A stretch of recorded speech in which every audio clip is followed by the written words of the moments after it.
Bismillahirrahmanirrahim. Assalamualaikum warahmatullahi wabarakatuh.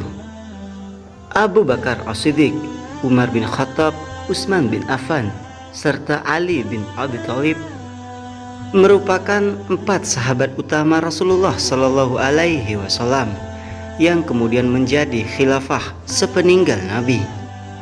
Keempatnya mempunyai keistimewaan masing-masing, namun di antara mereka hanya Utsman bin Affan yang mampu membuat malaikat merasa malu.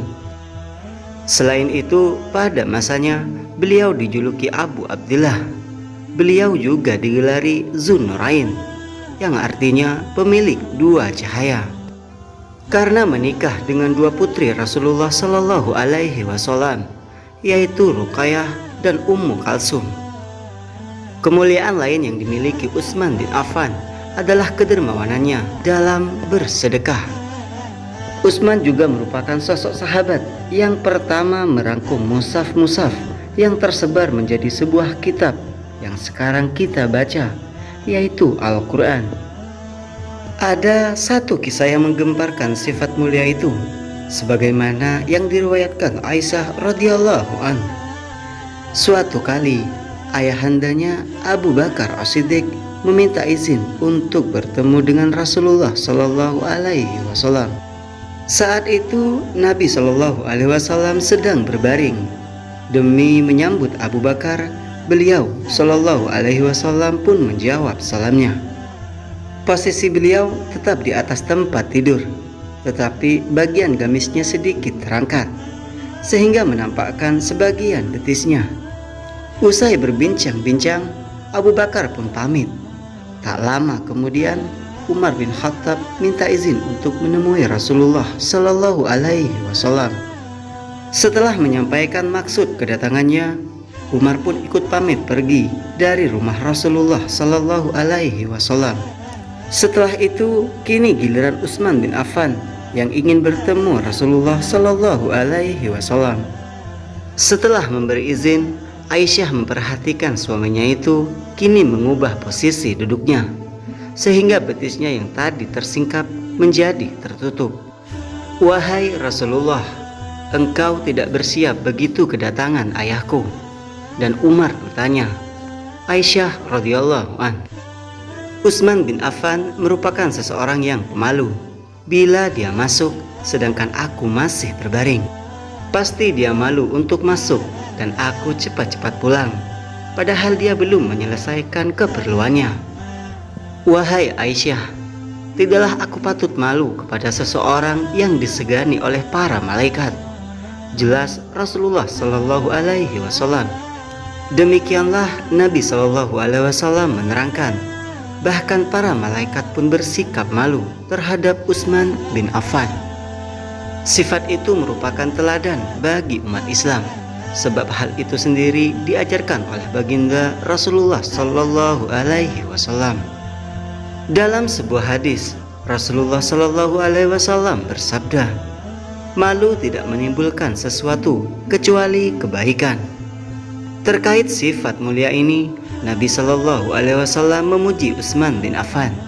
Bahkan para malaikat pun segan terhadapnya lantaran perangainya yang sangat pemalu itu. Bukan karena jumlah hartanya yang menjadikan malaikat segan kepadanya, melainkan ketulusan hatinya dalam membantu sesama. Meskipun bantuannya harus menguras hartanya, tapi baginya tak jadi masalah. Hal terpenting yang beliau inginkan adalah hartanya dapat bermanfaat bagi semua orang. Bahkan beliau rela mendonasikan sebagian harta untuk momen perjuangan Islam. Di suatu hari, Rasulullah Shallallahu Alaihi Wasallam sedang mengumandangkan pengumuman penting. Beliau bertanya kepada seluruh masyarakat, siapa yang bisa memenuhi dana untuk momen perjuangan Islam? Tak lama, Utsman bin Affan pun melangkahkan kaki menuju Rasulullah Shallallahu Alaihi Wasallam. Dengan mudahnya ia mendonasikan sebagian hartanya untuk momen tersebut. Sahabat Nabi yang punya rupawan tersebut menuturkan, kalau untuk agama Islam, ia akan rela melakukan apa saja.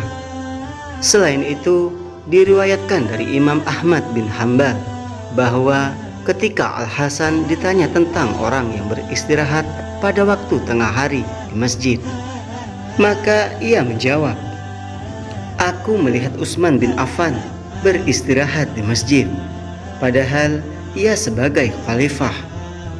Dan ketika ia berdiri, nampak sekali bekas kerikil yang membekas pada bagian rusuknya.